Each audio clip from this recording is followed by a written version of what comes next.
Trident was set up by the Metropolitan Police to tackle black-on-black crime within areas such as Brixton, where gun and knife crime are rife. The Met admits it has a big problem. They've identified 250 criminally active gangs with almost 5,000 gang members. Of those, 70% are young black men. Meanwhile, more than half of victims of gang-related crime are also black. These figures show what's happening in some of the most vulnerable communities in London. Today, Scotland Yard officially presented its solution.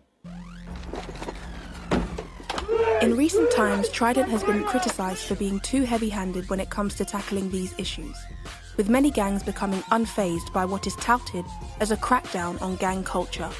Scotland Yard today said gang members were responsible for more than a fifth of serious violence in London, half of all shootings, and 14% of rape.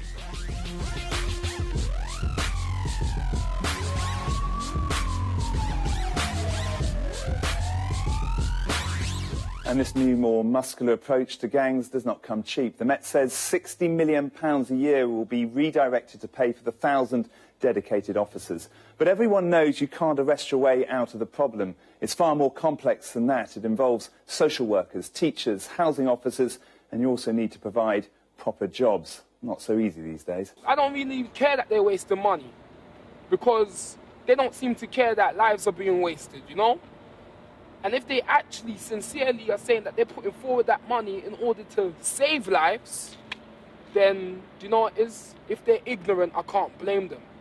But if they hear something like this, or they've heard something like this, and then they're not employing those sort of ideas into making something really happen, then that's a fool there. Or that's a hypocrite, you feel me?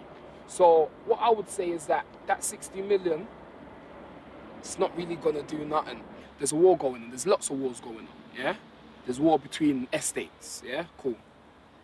But the greater war is in really the minds of the people, because the people that's on the estates that are warring against each other, in their heads, they got a war against the government itself anyway, because they're not one. They don't see themselves as part of that society there, even though we are all supposed to be one society. So what you have to do is kind of bridge that breach first, before you can even say that you want to do any intervention, because you're not one of them at the end of the day. You're not that person's neighbour. Because they see them as a gang members or gangsters or whatever. I see them as my neighbour. So I can reach out to them. They're going to hear me. They're going to give me time of day. I can try and make some sort of peace. I can try and instill some sort of values there. But to you, you see them as a stranger. They see you as a stranger. You see them as an alien. They see you as an alien. Aliens can't really help aliens, you feel me, unless they're from the same planet.